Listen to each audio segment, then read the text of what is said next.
Games are super expensive nowadays. I think I need to dive into some different games. Why would you want to play those shit games when you could play these AAA games? They're expensive. No, they're not. Yes, they are. No, they're not. Your mummy pays for them. That's why it's not expensive. Jealous. Well, I'm gonna dive into some Rollerdrome. Oh, I wanna play. Oh, why don't you go play The Last of Us Part 1 that your mummy paid £70 for a remake of a remaster from the original?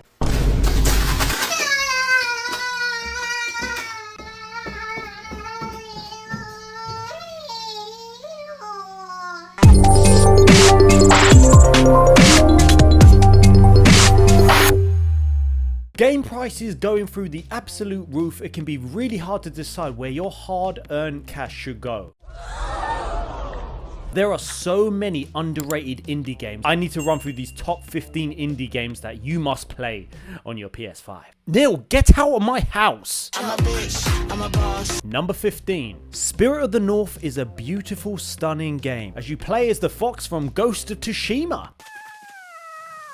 You experience and admire the different environments you visit whilst trying to understand what happened to the last civilization. There's hardly any dialogue or even text, and it's up to you to just explore. You have to interact with certain objects in the game in order to progress further. You have to collect these spirit blooms that give you a weird glow so that you can interact with these objects.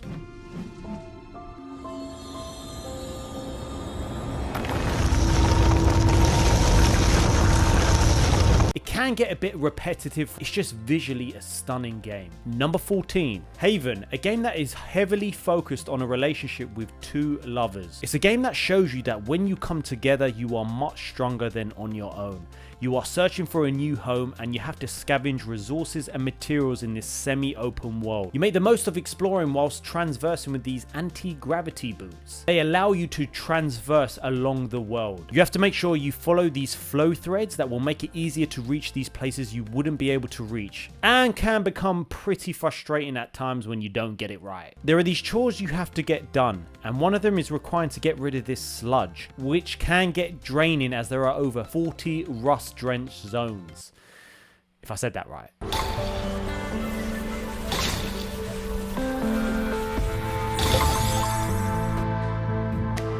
Can't really avoid them as you need the resources to progress and level up. In battle you work together to beat these enemies, and there are two types of offense, melee and flow projectile, which enemies are weak to one or the other, and you can put combos together to beat these enemies. It's quite a beautiful and unique game. Even though it can get a bit repetitive, this might be a game you want to try. Number 13. Death's Door has one of the best music soundtracks in a video game.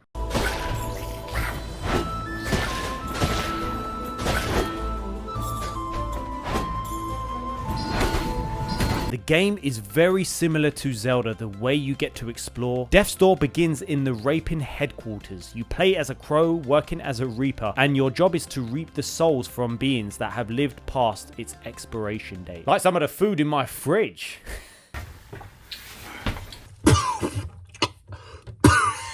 One mission goes terribly wrong when a soul from a vanquished beast is stolen, and if you do not retrieve it, that will mean permanent death for you. You need to open Death's Door, and it needs 3 powerful souls from creepy mansions, graveyards, and old ancient ruins. There are so many puzzles just like Zelda that requires you to collect keys and figure out some places so that you can progress.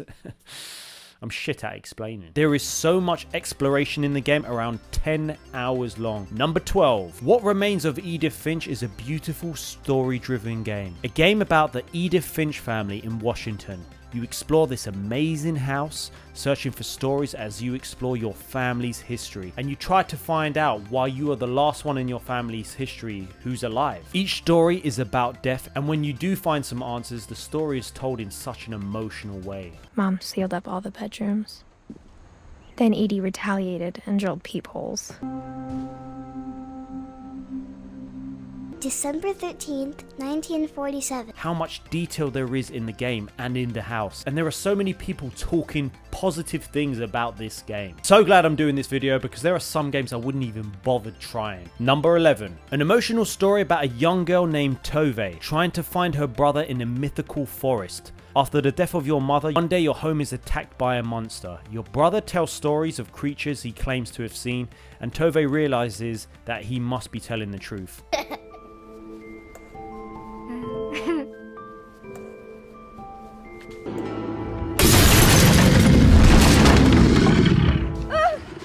Forest guardians, talking trees so that they can help you on your way. As you explore the world, you will gather many items that will then be put into your backpack, and you can then drag them out of your bag and you can use them in the game. All those items that are unnecessary will disappear from your backpack, which is pretty good because it avoids clutter instead of you just holding on to everything and thinking, do I need this later on in the game? There are some interesting puzzles using lights to get rid of a spider or identify symbols that need to be aligned. These puzzles can be quite challenging, as I always struggle with stuff like that, but you have to be patient.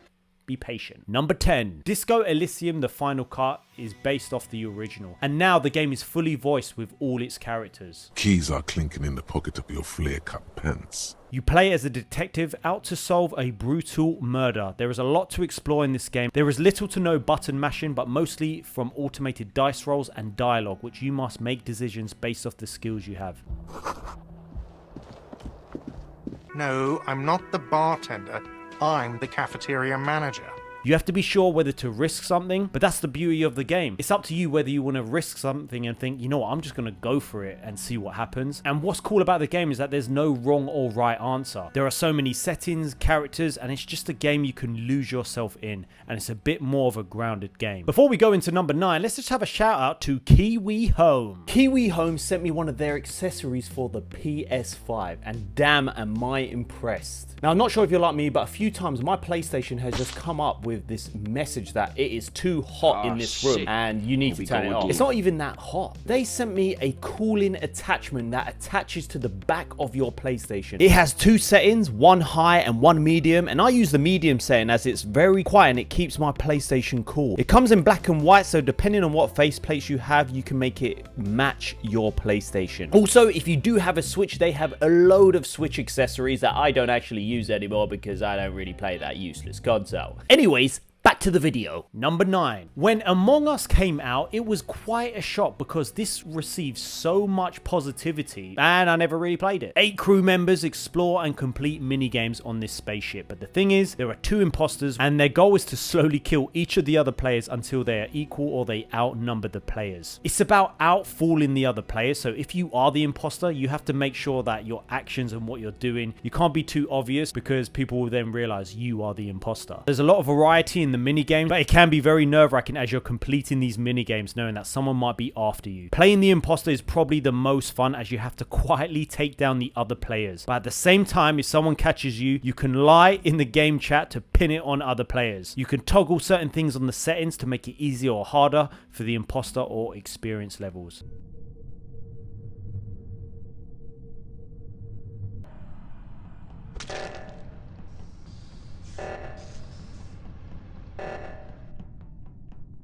It can be a bit frustrating trying to find an online game, but once you do, you're going to have a lot of fun on this game. Not that I play that much. I don't play many multiplayer games.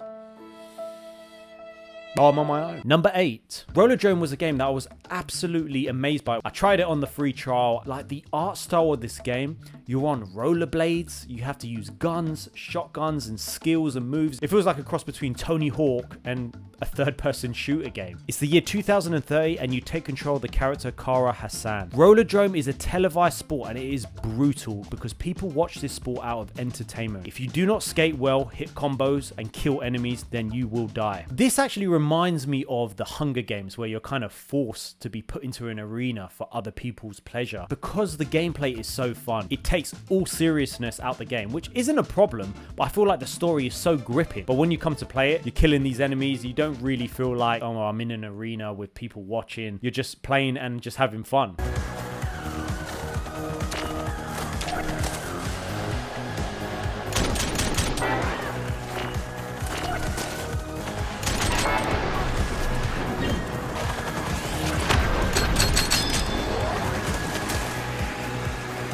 trying to figure out how to do combos. There is a really good tutorial at the start of the game where you learn all of these moves. And once you start getting weapons, it can become very hard. Not frustrating. It's more like, this is what I'm doing and I need to put these combos together. Number 7, It Takes Two has got such positive reviews. And again, I didn't really play it because I'm still waiting for Love Gaming Retro to buy the game so that we can actually play. You will get over 10 hours of entertainment as you work together with your partner in a variety of different activities and worlds. There are so much variety in this game and every activity will feel so different. Each of the two characters, Cody and May, have unique abilities that will help the other character one way or the other, such as Cody throwing these nails in order for May to be able to cross, or May using her water gun so Cody can evolve into a flower in order to get across. This game is beautiful and there's so much to do, and when you find someone to play with, it's great. We need Rose's letter to break the spell.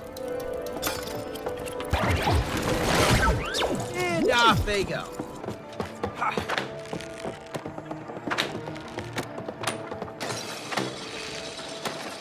The only problem is it's co-op mode. I'm 30 years old and not many of my friends have a PS5. Though I don't have many friends. Number 6. There's not many games out there that you play as a cat exploring a cyberpunk world in an amazing... I don't know what to say. Stray is a game that actually has a really gripping story. When you lose your friends and family, which is one of the most heartbreaking scenes. It's just the way his eyes were looking.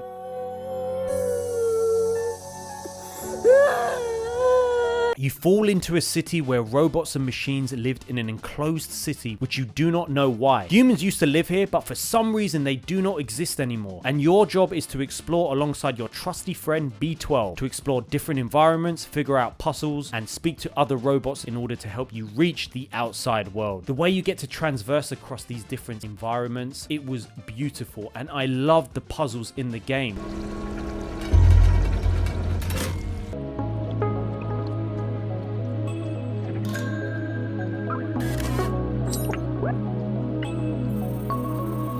Makes you want to find out what happened. The little X button comes up on the screen. I wish it was a little bit more difficult where you think, can I jump that? Can I not? And I just wished it was longer. I loved exploring as a cat and they're very intelligent.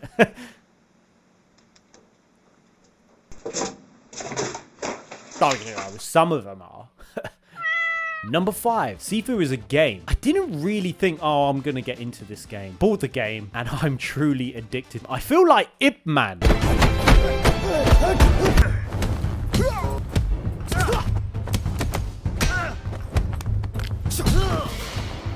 That's Wing Chun. This is Kung Fu. At the start of the game, your father gets killed and you want to take revenge on these gangs and street thugs that murdered him and actually murdered you as well. Every time you die, you get a little bit older. After the necessary tutorials, you can get straight into the game. I've put the game on hard, but these tutorials, there's a lot of them, a lot of time to get used to these moves. There's so many moves to learn. Now, this is a difficult game. I'm just button mashing at a minute. The first parts of the game is absolutely amazing. There's one bit that you come to in the corridor. Oh my god, the camera view changes and there is a shitload of thugs. What are you doing?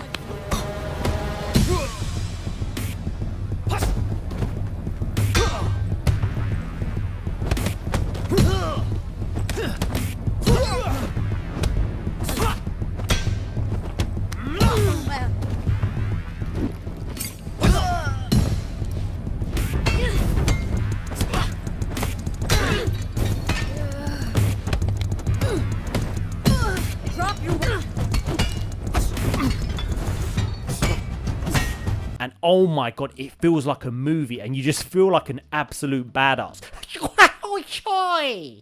I love the art of the game, and also I got the Steelbook edition, which I didn't even know. It looks so neat. You can upgrade abilities with the experience points you get, and so far, I'm really enjoying the game. Number 4. For a 4-year-old game, Hades is still one of the best games out there. It's such a fun, addictive rogue action game, and the story is so much fun. You play as Zagreus, this cool character, and I love some of his dialogue. Wonder if I can get out even faster. For you, Thanatos. The Olympians might be accustomed to this stuff, but I think we should have our share of it down here. You're trying to escape the underworld, and your dad Hades is a bit of a dick. It is not necessary that you do.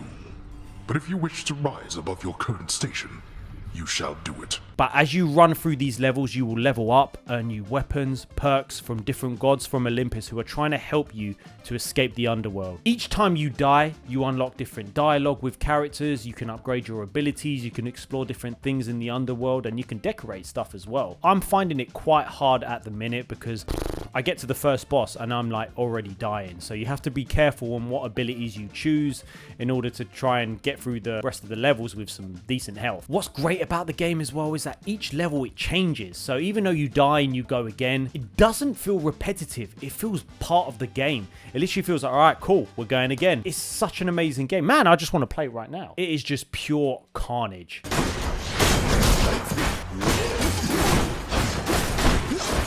Number 3, Kena Bridge of Spirits. For some reason, it's one of my favorite games. It's just one of those games I absolutely love. Made by two brothers who have a lot of experience in movies and animation. I don't think it's talked about enough. Playing as a spirit guide, you have to defeat the rot that has taken over your world, and at the same time, it is your duty to help spirits move on to the afterlife. A beautiful game which I really hope they focus on making a sequel, because it's too good a story not to. I don't feel they dive too much into Kena's backstory and character, and I feel like there's so much that they can do with it. Like, the puzzles in the game are quite hard. You have to really think hard about the environments you're in. There's one bit where I had to focus on hitting these 4 symbols in certain orders, which I didn't realize. When you came to the fountain, it actually showed you what order to do them in. They've literally just brought an update out, which you can get different cosmetics. I think they've included new enemies in the game, and they've also introduced a new game plus. So I will definitely be going back to this game very soon. Number 2, the only thing I found disappointing about A Plague's Tale: Innocence is that I didn't play the game earlier. How did I not know about this game? I am so glad I played this game. Following the journey of these siblings, Hugo and Amicia, your family are killed by the French Acquisition, and at the same time the plague hits France. For some reason they are after Hugo, her little brother, who is sick, and you don't know why. You have to use your sling with stealth and a lot of planning. You get upgrades to your sling so you can use against enemies such as poison, or one of them that puts enemies to sleep.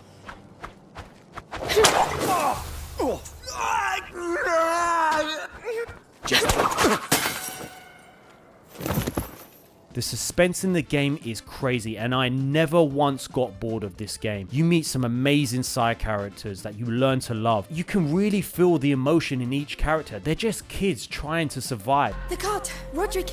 If we push it to the portcullis, it will give us cover. Hugo will be protected behind it. Leave it, Amicia. What are you doing? Stay back with your brother. I'm pushing. Roderick, let me help. I'll be fine. If you want to help, keep an eye out for guards. It's such an emotional game. I'm super buzzed because A Plague Tale Requiem, the sequel, is coming out literally around the corner. Man, I'm not going to have enough money to pay my electric bill. Oh, Jesus. Jesus. Number 1. A number 1 spot is a game that I haven't actually played yet, so I'm taking a risk here. Asterigos, Curse of the Stars, coming out very soon. The second game I've actually pre-ordered. Oh. Hats off to the developers. I'm sure this game is going to be a top game.